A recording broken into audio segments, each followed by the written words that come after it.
Welcome to the RICO 12 Speaker Meeting Podcast. My name is Justin, and I am an addict. And thanks to my God, the steps, and the fellowship of other addicts, I am sober one day at a time since June 19th, 2015. And for that, I am beyond grateful. Welcome once again to the RICO 12 Speaker Meeting. We are an organization whose addictions include alcohol, drugs, lust, and sex, food, and gambling, just to name a few. We come together from all places, faiths, and backgrounds to learn the similarities of addiction and to gain tools and hope from others who are walking a similar path. We invite recovering addicts with at least 1 year sobriety and who are actively working their recovery in their respective fellowships to share their experience, strength, and hope on a live Zoom meeting each Friday at noon Central Time for about 20 to 25 minutes. Then we, the live audience, get the opportunity to ask questions of the speaker for another 20 to 25 minutes. In order to ask questions, if you're here live, please type them in the Q&A link at the bottom of your Zoom window. If you are hearing this podcast recorded and would like to participate as a live audience member, or if you'd even like to be a guest speaker in a future meeting, please go to www.rico12.com, RECO12.com, to learn more and submit your email address there to receive weekly invitations or to submit to become a guest speaker. RICO 12 is self-supporting service, and we appreciate your help in keeping it that way. We gratefully accept contributions to help cover the costs of the Zoom platform, podcast platform, web hosting, and administrative costs. To contribute, you can go to rico12.com/support, or you can click the link to PayPal in the chat of the live meeting or in the show notes of the podcast. When you contribute, please specify the meeting number. This is meeting number 32. Last week's meeting and follow-up Q&A were with David A. His topic was primary and secondary addictions and God. There were some really good things in those meetings, and if you haven't heard them yet, I invite you to check them out after listening to this meeting with David H. If you have also found value in RICO 12, please take a moment to go to your podcast platform and leave a rating and review. It helps us work our 12th step by carrying the message of recovery to more addicts who suffer. Now, one more word about our speakers before we introduce today's speaker. When we line up a speaker for a meeting, we try to ask them to seek guidance on what and how to present so that they can reflect the light they have been given. That light will hopefully inspire hope, meaning, worth, and growth in each of us, the listening audience. Now, let's introduce the guest speaker for today, David H., who will be speaking to us on the topic of the integrated life, embracing the shadows, and making peace with our shame. I'm really excited about this topic. Here's a little about David H. David is a person who moved to Nashville with 2 songwriting deals, the author of 2 books, and now a certified professional recovery coach in private practice in the Greater Nashville area. Also, the co-host of the Positive Sobriety Podcast, which, by the way, is a fantastic podcast for us addicts. It's really a fantastic podcast for anybody. Go and check it out. I invite you to do that. David is a part of the St. Augustine's Episcopal Chapel Recovery Eucharist, the Samson Society, and a couple of private recovery meetings in the Greater Nashville area. David, the floor is yours. Take it away. Well, thank you so much, and it's a pleasure to be here, and thank you all for your patience and time and trust to sit and hear my thoughts on this. And so I'd like to start out just by saying I got sober in 2005 by God's patience. And I thought that when I went into recovery, I began to explore what recovery was going to look like. After I got over the illusion that I was really just going to 12-step meetings to see if there was one more way to manage my drinking, because I really didn't want to quit like most of us until I just realized that maybe there wasn't a plan A and a plan B version of this, that there was really just do it. But once I got beyond that, I thought that recovery for me was going to be so tell me how I don't drink. Tell me how I don't act out. Tell me how I don't use. And I'll follow your pattern and your plan, and I'll be dutiful, and you give me a list of things not to do and how I can avoid doing them, and I'll do it. And so shortly after I got into the program, I met a sponsor, a man who eventually became my sponsor for several years, and my first sponsor. And he was a no BS guy, and he cut right to the chase. And he worked in PR here in the Greater Nashville area, and he did a lot of political stuff. So he was very he had a very tuned meter, when people were trying to snow him, which I thought I was pretty good at until I met other addicts and other alcoholics and other people in recovery. And I told him, he said, do you want to be sober? The first thing when I met him, he said, do you want to be sober? And I said, well, yeah, I want to know how not to drink. And he said, well, that's not what I asked you. He said, I want to know if you want to be sober. And I said, I don't think I know the difference. And he said, if you just want to not drink, I can't help you. But if you want to be sober, I can. And he said, what is going to happen if we want to be sober is we're going to explore every single aspect of your life. And he said, we're going to put everything from God on down out on the table, and we're going to look at it, and we're going to take it apart, and we're going to do this kind of a emotional autopsy on your life and what you believe and what you value and what you think and what your narrative is that you tell yourself and all this stuff. And some of it will make it back and some of it won't. And that's okay, because some of it doesn't belong here now anyway, which is probably why you drink like you do, among other reasons. And so he said, some of it's going to make the trip and some of it's not. But at the end of the day, you'll be a whole version of yourself that you can embrace and trust and present to the world with confidence and without shame. And I had no idea what he was talking about. That just seemed like, well, okay, if you're going to create the perfect world scenario for me, sure, let's do it. But it also was really scary, because what I discovered is that sobriety and recovery is probably one of the most disruptive experiences I've ever had in my whole life. I thought I was going to go in and I was going to learn to behave better so people would be nicer to me and I would earn their trust back, and we would all go skipping through tulips holding hands. And I would get a parade at the end of the day on my first sobriety anniversary, which nobody freaking remembered, by the way. Nobody gave me a cupcake or anything because, anyway, that's a whole other story. But, I remember, saying, gosh, does anybody know what today is? And they were like, well, I think it's Tuesday, and no, it's 1 year. Oh, good for you. Thanks. And, because people in my life they're kind of toasted. And they were still in the perspective of, why would we give you a parade for stopping doing something you should have been doing in the first place? Because they still had a lot of ideas about this all being about behavior too. And so I started working with my sponsor, and I began that process. And what I learned later was that the work we were doing very much paralleled the way that I was trained to approach clients in my coaching certification program, because we, in some ways, explored the work of Carl Jung, the Swiss psychiatrist, who's big in behavioral health. And so being in practice with working with addicted people, it's really important to know what Jung referred to as the shadow self.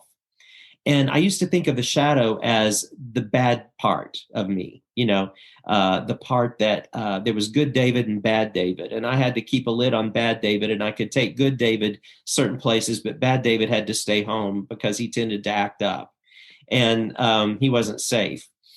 But what I learned about the shadow is that the shadow is really just the parts of me where I am conflicted.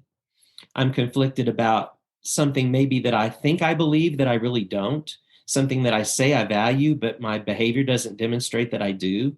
My shame for the way I did treat people, my shame for the things I feel, my shame over sexuality, my shame over the way that I interact, the way I manipulate.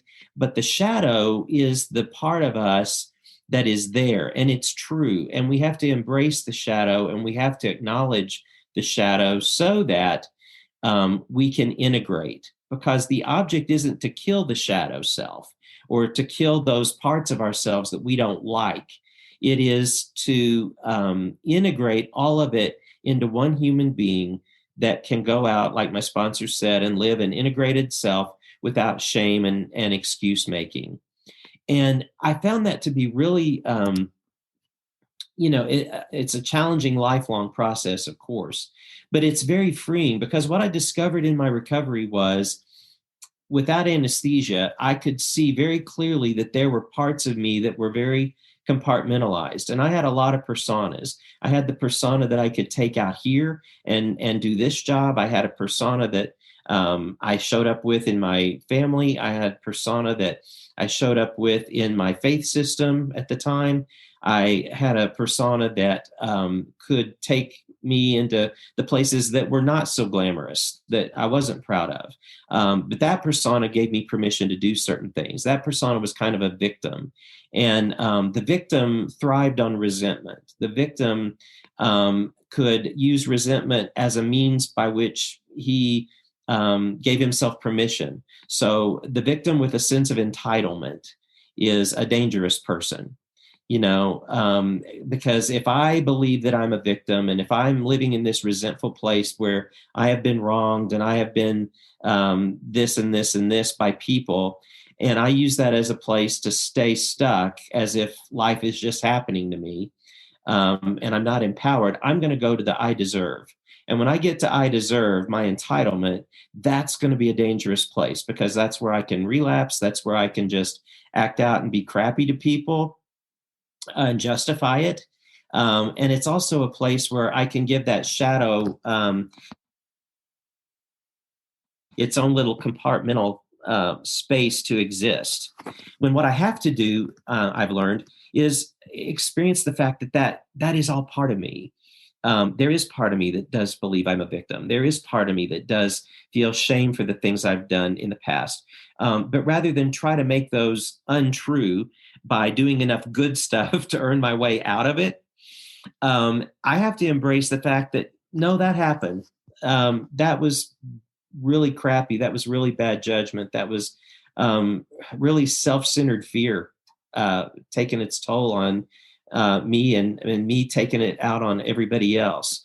But the shadow that I have has to find a place to be true and to be acknowledged and to know that he exists in there, so that I can spot him when he shows up. Because if I just deny his existence, then I'm going to live in this place of believing that only the good me is the one that counts, and the other part of me is one that I just have to keep tapped down and try to keep him, away from the windows.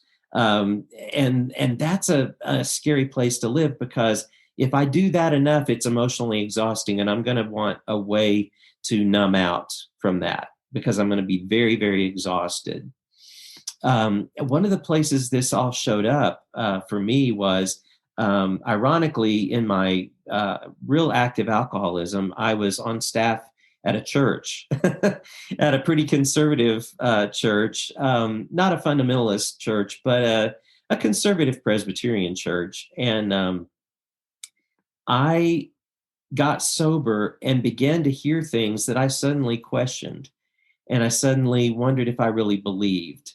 And over time, and I spent time with monks and retreats and spiritual guides, and I went way outside the box for conservative Presbyterians to find my spiritual path, and realized I was probably a better Christian Buddhist than I was an evangelical.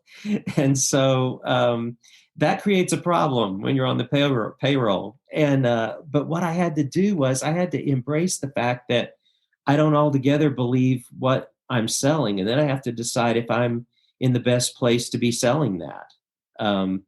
And so if I'm questioning a lot of things and trying to make them fit, like, the Cinderella slipper, so to speak, I'm going to be in perpetual conflict. I'm going to feel disingenuous. I'm going to feel at times like I'm not being an authentic version of myself. And so it took a lot of acknowledging hard things for me to come to a place where I realized that that part of myself, in order to be integrated, was going to have to change, because I couldn't continue to say, well, I know, but I need the insurance, I need the paycheck. It just didn't feel whole to me. So that part of myself had to go into a place where I'm like, this was true for me for a while, and now I'm realizing this isn't true.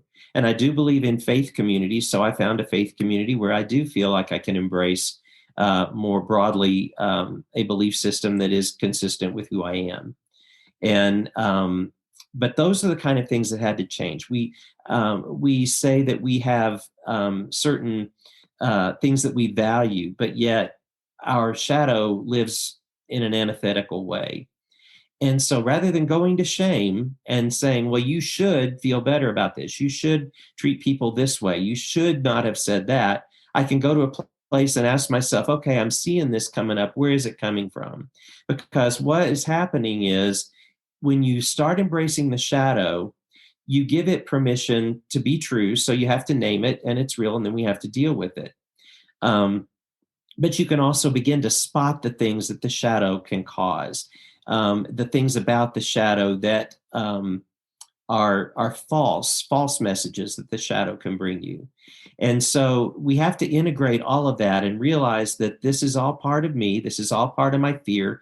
There's part of me that's pretty well adjusted, and there's part of me that's a 9-year-old neurotic Baptist kid that's still trying to get to heaven, or a scared 60-year-old man who wakes up every day wondering if clients will come back, and I have to resist manipulation in order to stay in business, or those are fears. But I can spot those fears as a more integrated self without it taking me to a place of shame, because I can look at that and I can go, well, you know what, you're imposing some real self-centered fear on that situation.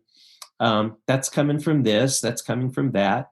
And you need to step back from that. You need to look at what your motives were in that. And if you owe apologies and amends, you can jump right in on them. I think that the shadow work, which is what we would call it, is very consistent with 12-step recovery, because you're constantly in a place of working step work out as you go back and say, do I need to go back and make amends for some things? Do I need to take a closer look at that? Is this me not living in a surrendered mindset? Is this me believing that somehow the shadow's convincing me again that I need to be in control? One of the things we know about addiction, about substance use disorder, about compulsive unwanted behaviors, is that there typically is a four-legged stool that supports them. And in recovery work, one of the things we do is we try to identify what the trauma, the shame, the anxiety, and the isolation are in a subject's life. Because trauma, shame, anxiety, and isolation are going to drive addictive behavior. They're going to cause us to want to numb out. Part of shadow work is getting in touch with the trauma that maybe we experienced earlier in our lives. For a lot of people, they hear the word trauma and they think, well, I've never run through a minefield in Kuwait. I don't have trauma. I wasn't beaten as a kid. I don't have trauma. But that might be big T trauma, but we're talking about any time you felt alone in your pain. That's really any time you did not have an empathetic witness to your pain. That's what we would call trauma, because you were alone and you weren't assured and you felt like you had to work this out on your own. This was all for you to fix, and that no one cared enough to hear or to experience your pain with you, or to acknowledge that your pain was real. And one of the things, again, with the shadow, when we embrace that shadow, we have to look at it for what it is and call it what it is and say, this is real. This really happened. This may not have been anyone's ill will, but this is how I experienced it. And then we begin to make peace with that. And that can take the shame away, because rather than you saying to yourself, well, you shouldn't feel that way. Your parents were well-meaning. You shouldn't feel that way. They didn't, mean any ill will when they said this, or when this happened to you in a relationship or whatever. that may be, but what I know is this is what happened to me, and this is how I experienced it, and I can go to that place and integrate that without shame. Um, One of the things that we do when we're not willing to embrace the shadow is we isolate, and we begin to live apart from community, which is antithetical to any good recovery program. We have to have community, and we have to have people around us to support us, and that we have the opportunity to extend love and grace to as well, because that's how we also stay sober. But we will isolate if we're not willing to look at the shadow, because we'll hide. The first thing we'll do when we're found out or when we're feeling vulnerable is we will go to fear and we will hide. So we want to eliminate the opportunity for the isolation. Anxiety is a huge part of the roots of our addiction. I don't know how many of us always say, I would drink because I was anxious, or I would drink because I can't go to sleep. That may be true on a certain level, but what is really happening is you've got an amygdala in your brain that is stuck in fight, flight, or freeze for a bunch of reasons. If you see a bear in the woods, the amygdala is the part of your brain that tells you run like hell, and you should listen.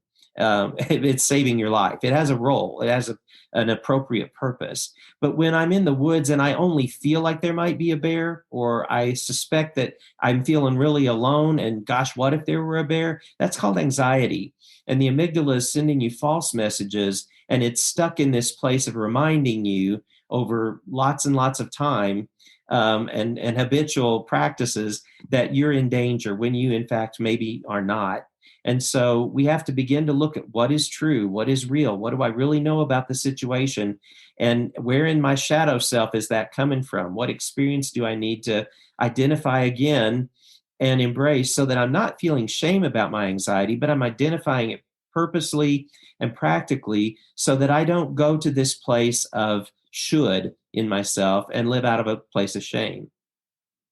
And again, going to shame, that is a quick route back to me believing for a minute that maybe I need something to help me medicate that shame. Maybe I need a place to get off of the ride here for a little while and just check out. And maybe a drink wouldn't be a bad idea. Maybe I could do it differently this time. And we have to get in touch with those voices that exist in the shadow that are afraid of change, because your brain's responsibility is homeostasis. The brain feels safe when it keeps everything the same. That's why we stay in bad situations as long as we do, because the fear of change is always greater than the pain we're in. And when the pain is greater than the fear of change, then we make a change. But we have to be in touch with that shadow self in order to identify again what is true, what are the messages that are coming from me, and what are the messages that are just coming from my past. So when we begin to integrate the self, the whole self, our past, our history, our story, even though we all have stories that we shudder when we have to think about them, when we go through those snapshots in our heads of the way some nights were spent and some mornings, it's hard.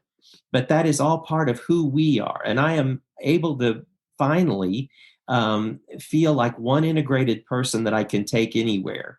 And I don't apologize for my experiences, and I don't apologize for my opinions. I don't apologize for the parts of me that just are the way I am. And I don't mean that in a glib, take it or leave it way, that I'm insensitive to people, but that it's simply that I don't feel like I have to create a persona to take anywhere. That compartmentalized living is diffused, and I don't have to I don't have to look for the person that I can take to church, and look for the person I can take to work, and look for the person that I can go into relationships with, because they're all one person. They can be rolled into one. The stories are the stories. The history is the history. I am who I am. I'm a grateful, recovering person who deals with a lot of self-centered fear and has to constantly have a conversation with those entities in my head to avoid the trauma, shame, anxiety, and isolation that I experience in my daily life.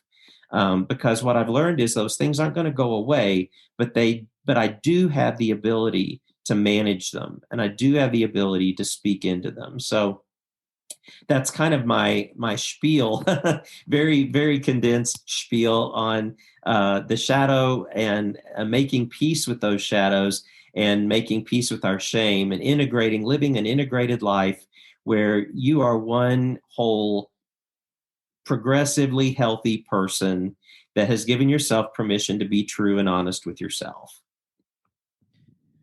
Awesome. Thank you so much, David. I really, really like this topic, and I love the way that you went into it. Thank you for sharing that experience, strength, and hope in that.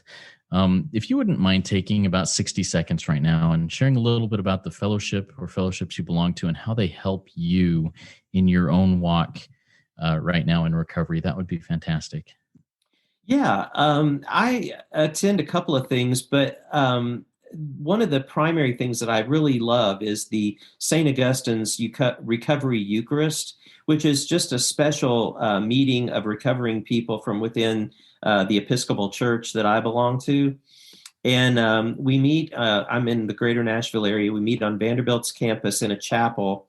And it's really like a 12-step meeting in that we have some things we read together, we have some things we share, and then we go around and everybody has a chance who wants to share where they are, how the topic of the day resonates with them.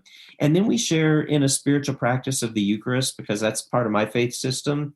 But it's a very spiritual connection with God and with people, and with God showing up in the form of other people. And that's very important to me. So it gives me a tremendous amount of personal connection. We've had to do that virtually because of COVID for the last, how many months? 8 months, 9 months, or forever, it feels like. And we miss one another, but we're still able to stay in touch. So but it's a beautiful experience. Thank you so much. So it sounds like a fantastic fellowship to be involved in. And I hope that, it sounds like it helps you and helps lots of other people. And that's a great thing. Very good. So now is the time to start the Q&A section here. It's time for David to answer your questions. I have written down several, and we'll get to as many that come in through the Q&A link at the bottom of your Zoom window as possible during the next 20 to 25 minutes as we go through this. So a reminder, if you're here live, type that question in the Q&A link at the bottom, and we'll get to it. I want to start off with something you introduced pretty early in your talk here, David. You talked about how the beginnings of your sobriety and recovery were kind of disruptive and not there was a lot of turmoil going on in that. Why do you think that is the case for so many people first starting in the recovery path? Well, I think that it's largely because, let's take relationships, for instance. I think that we have trained people how to treat us in our addiction. We have people around us that we have trained how to manage us, manipulate us, do for us, make excuses for us, whatever it is. And they get used to that role. And in some cases, maybe they even need that role. Maybe it's part of their pathology that they need to be in charge. And that's a great excuse they have, is to take care of you, you know. But what happens in recovery and sobriety is that we don't want those enablers anymore. We don't want those people to handle everything anymore. We have opinions, and we have thoughts, and we have ways that we want to take charge of our own life and take responsibility for things. And suddenly we hear something coming out at us from someone, and we think, when did it get to be okay for that person to talk to me like that? When did it get to be okay for me to accept this from this person? Or when did it get to be okay for me to buy into this kind of manipulation from someone? And what happens is we needed it in our addiction, and we didn't even really spot it when we were using and acting out, because that was just, we accepted it. Our shame allowed us to take it in. I think we're as addicted to our shame as we are our substances. You know, I really do. I really think that addiction and shame are so tied to one another that if we don't address our shame in our recovery, we're missing a big chunk for sure. So I think honestly, it really is so disruptive because we change and the people around us didn't. And maybe didn't feel the need to, and then we're coming in going, whoa, whoa, whoa, and changing the game on all these people. And it's, in a way, it's a little unfair to them, but it's our path to health. So. Yeah, I like that. I've experienced that also in my own life where, and my wife actually, for many years before I experienced it, she got into her healing and recovery many years before me. And I can just imagine the frustration she had with the people in her life still going about things, because I've experienced it too. Mm. You talked about many personas, and I totally identify with that. I have the dad mask, the husband mask, the church mask, the work mask, whatever it may be, persona. And you talked a little bit about the I deserve persona. How do you keep the I deserve persona in check, or identify it and move through it without it taking over? Because that's a big one, that entitlement, I deserve thing. Well, for me, when I get to that place of enough resentment that I deserve, whatever, I have to think about what I'm really saying to myself. Because often the thing I think I deserve is really some type of self-loathing behavior, at the end of the day. It's not because I deserve, a trip to the beach, or I deserve, a great new car. I mean, maybe I think that at times, and that my entitlement is played into some of those decisions. But typically it's going to take me to, I deserve to drink like I want to, or like I thought I wanted to. And I deserve to act out in this way because that would give me a release here. And the reality is that I'm looking for a way to go back to my shame and hurt myself. And that's really what we're saying, even though we don't think it's disguised as reward, but it's really something that's going to take you, if you follow the long tail all the way out, it's going to take you back to another self-loathing behavior. And so you have to really say, do I really deserve this, or am I just looking for an excuse to return to the safety of my shame and self-loathing, so I have excuses for what I'm not doing and accomplishing in my life? Thank you. I also grew up in and continue to be part of a fairly conservative religious tradition, faith tradition, that at least my perception was I was taught to always suppress that shadow, keep it hidden, keep it out of the windows, as you said. Mm-hmm, mm-hmm. And as I have come to recognize that I need to embrace and integrate a lot of that shadow, if not all of it, I'm still fighting with some of those things of embracing, but it's really freed me and really actually opened up my mind and heart to additional truths that, whether I heard or not, whether they were taught or not, I never heard them that way. What is your experience in the struggles of really integrating the shadow in a faith-based system? And I know you talked a little bit about that, but I'd like to dig a little bit deeper, if you don't mind. Yeah, boy, I could I could spend a whole another 30 minutes on that. Well, I'll tell you, in my experience as a kid, I was always told, don't do these things or these things or these things, because it will hurt your witness. That was the terminology that was used in my background, was it'll hurt your witness. What I really grew to later in my life believe and learn is that what that's really saying is that it will hurt your persona. And people might be conflicted, because what will they think if you say you profess this, but you engage in that? In my personal life now, I believe that witness term doesn't mean what I thought it did. It's really asking me to maintain a level of a veneer of performance, whether it's actually authentic or not, because it makes other people feel better. And so don't ask your questions. Don't complicate the system with, your views on wondering about this or this, because that's going to look really conflicted and it's bad for business, So I'm trying not to be, cynical about it, because I'm really trying to heal in that area as well in the past. But I do believe that faith systems are performance driven many, many times.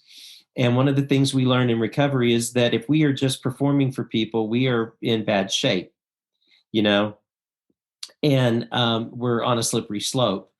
And I am much more of the opinion that people embrace your authentic questioning and your authentic struggles than they do your perfection. Perfection alienates people. I don't know how to deal with it. You put me off. You make me uncomfortable because you're so damn good. I can't be around you, And I'm like, I don't know. I have a lot more freedom by telling people this is where I struggle. This is where I've been.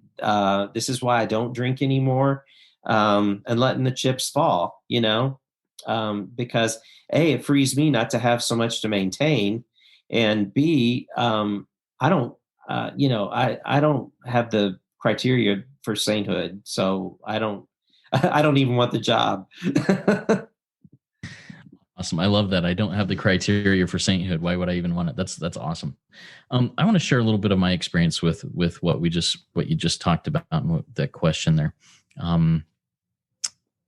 Like I mentioned, I grew up in a conservative faith-based community where, performance was it.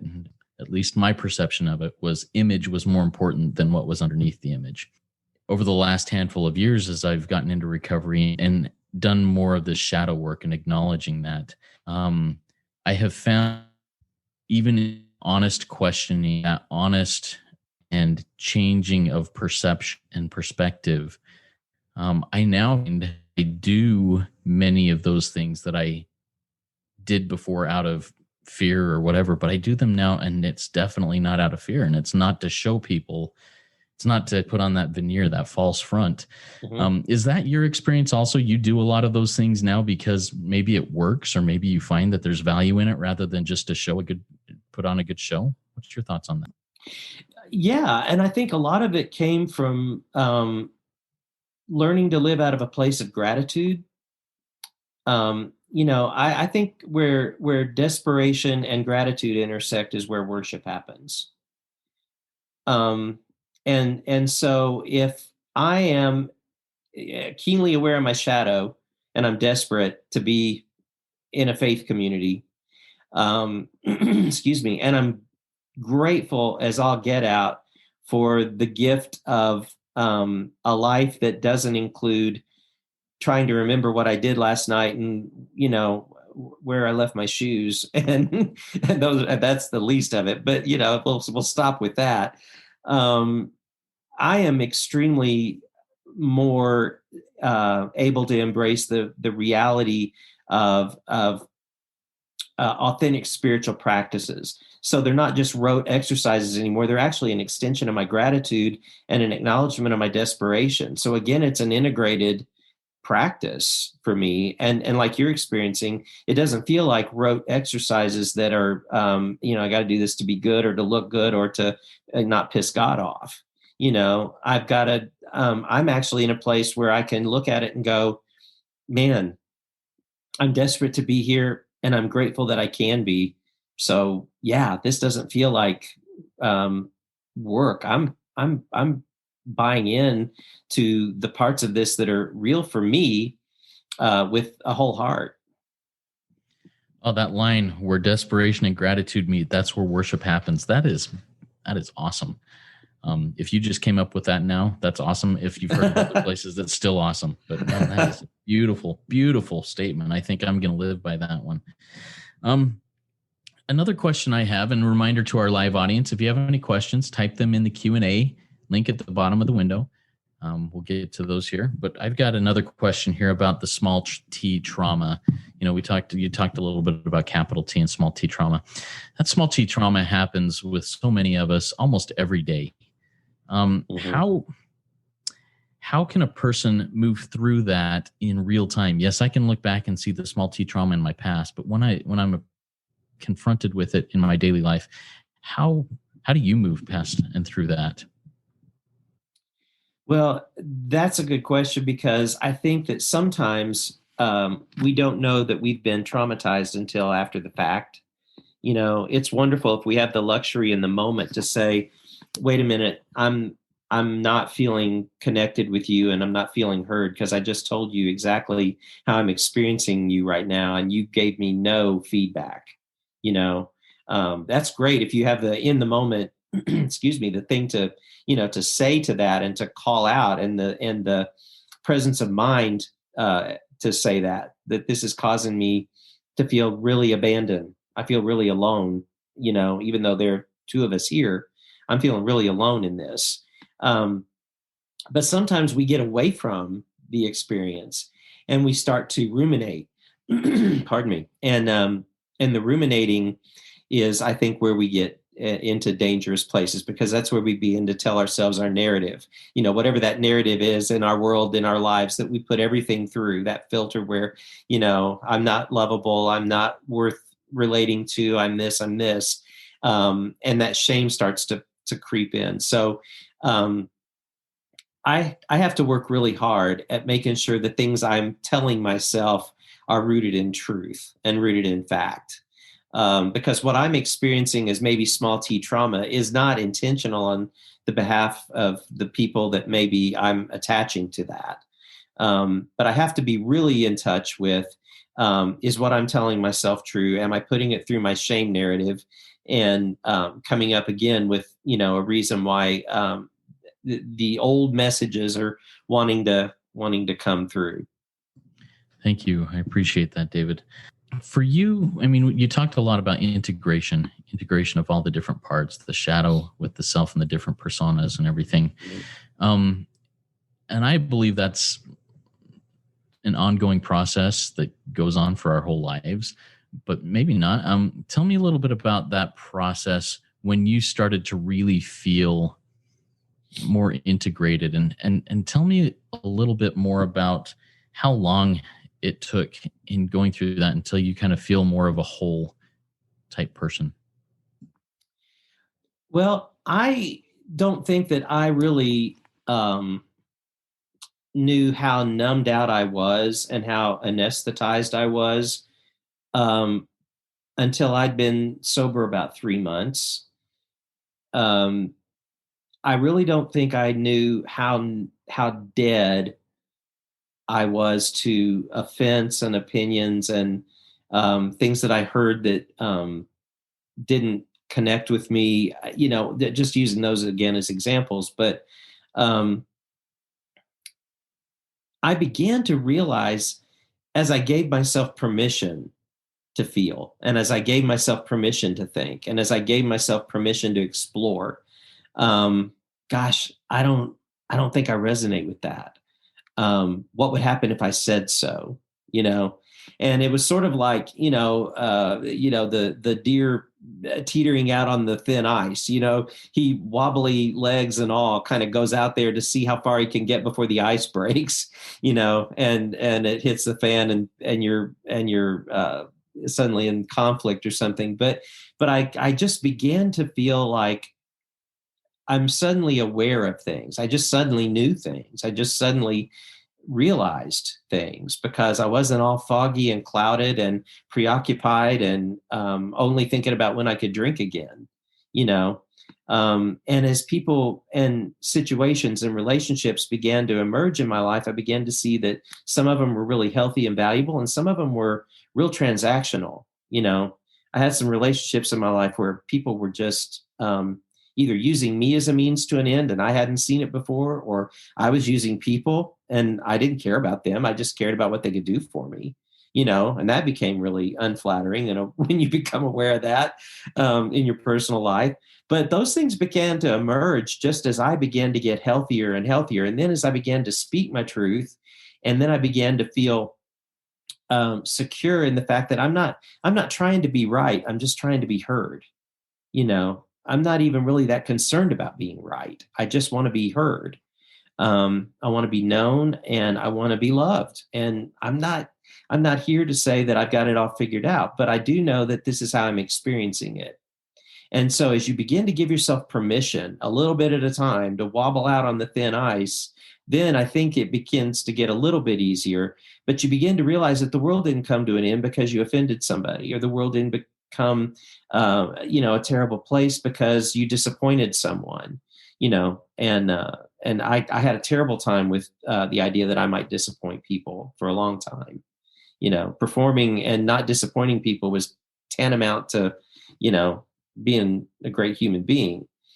And sometimes I can't afford to be a great human being. So I found when I ask those questions it depends on the setting, but I'll have those questions of, is it safe to ask this question? Because I really have this, whether it be a doubt, whether it be just a concern, whatever. I found that most times when I ask those questions, the response is more of a acceptance rather than a, hey, get out of my face. Have you had that experience too? Yes. And I learned that early on how to soften some of my contentious tones to the questions that I did have, to be in a staff meeting and to say, when in the hell did we start believing that? It's probably not the way to approach it. I learned that actually. But you learn, help me understand what are we saying when we say this? That's a better way to ask that question. But, I think people are more accepting than we think they're going to be, for sure. But I think we've told ourselves for a long time that the truth isn't welcome, and we run from it. If there's no other questions from the audience, I have one more, but the audience can chime in here. And then we'll start wrapping things up. Now, David, you talked a lot about doing shadow work in this conversation, and a lot of it sounded like something similar to inner child work. Is there similarities between shadow work and inner child work? And if so, if not, what are the differences, and what type of is there value to both of them? Well, I think in many ways they share a lot of similar things, because I think the inner child is part of the shadow.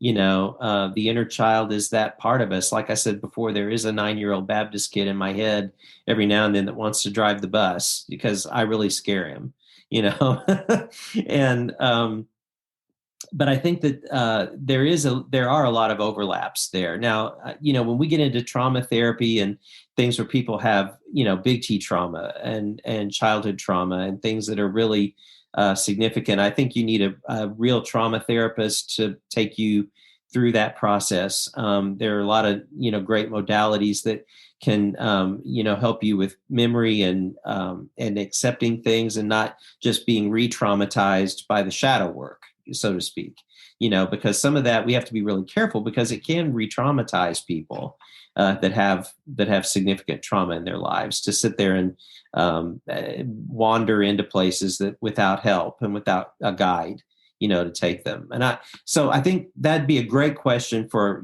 somebody in real deep psychiatric practice to answer better than I just did. But that's what I know. So. Very good. I appreciate you being willing to step into that just a little bit, but and also give the advice to, if that's what one wants to do, to seek qualified help, because I understand that it can be pretty dangerous to wander in those places alone. Yeah. Very good. So, David, I really appreciate this. Before we close up, do you have any other words of wisdom, or if you would like, you can share a little bit about how you mentioned that you've written a couple books and a podcast. If you want to share a little bit about how to find that, you're free to do so. Yeah, I appreciate again, the opportunity to be here with everybody, and so thank you so much. But I would just continue to say, be honest with yourself first. Or you'll never be able to be honest with anybody else. Typically, most of the time, we're not lying to other people, we're lying to ourselves. And when we can tell ourselves the truth, then we can risk telling other people the truth. I have a couple of books. One is something that's sort of a faith-based 40-day recovery journal. It's called Our Authentic Selves, Reflections on What We Believe and What We Wish We Believed. And it's a little bit about unpacking the difference between things we think and things we wish we think, or wish we thought. And so that's available on Amazon, as among other places. But also, my most recent book is called After the Miracle, Illusions Along the Path to Restoration. And it's really about my own journey, but it's about the disruption of sobriety, basically. After the Miracle, Illusions Along the Path to Restoration. That's also available on Amazon and Barnes & Noble. I do have as you mentioned, Positive Sobriety Podcast. We are on Apple Podcasts and Podbean, and most anywhere that you can subscribe to podcasts, you can find us. And we've got about 80 some episodes under our belt now, and we have a wide variety of guests. We don't come from any one perspective on recovery or faith or any of that. It's a very eclectic audience. So you might check that out. It's been a lot of fun. Nate Larkin, a fellow recovering friend of mine, and I co-host that. And then I'm in private practice in Nashville. If you want to go to my website and learn a little more of my story, it's David Hampton CPRC, which just stands for Certified Professional Recovery Coach. And it's davidhamptoncprc.com. Awesome. Thank you so much, David. I'll get those items in the show notes. So if anybody wants to check those out, they can find the links there in the show notes. Thanks again, David. That was a great RICO 12 speaker meeting for all addicts and those wanting to learn more about addiction and the recovery therefrom. If you have any other questions, please go to www.rico12.com/forum and join in our community to ask those questions or others' questions that will come up. I invite the audience to come back next week. If you've not yet gone to rico12.com and submitted your email address, you only need to do it once. Please go get on the invitation list so you can join us live each Friday at noon Central Time. Now, David has chosen to have me lead us out of this meeting and to lead us into the rest of this day with the Serenity Prayer. And I'll go ahead and do that now. God, grant me the serenity to accept the things I cannot change, the courage to change the things I can, and wisdom to know the difference. Thy will, not mine, be done. Amen.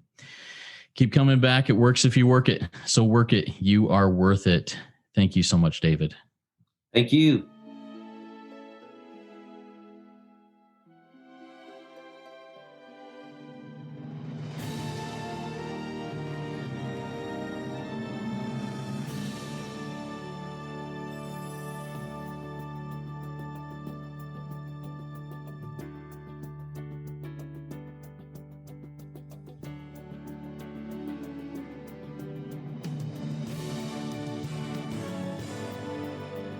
Standing still a moment, carving out this time, reflecting on the landscape of this life of mine. Peaks too high to conquer, streams too wide to cross, troughs too deep to walk through without incurring loss. Yet here I am, still standing tall, despite the rough terrain. One like me survived the storms and walked through wind and rain. Still standing, I will fight the good fight, still searching for glimmers of light, feet still on the ground. I can still be found, standing still.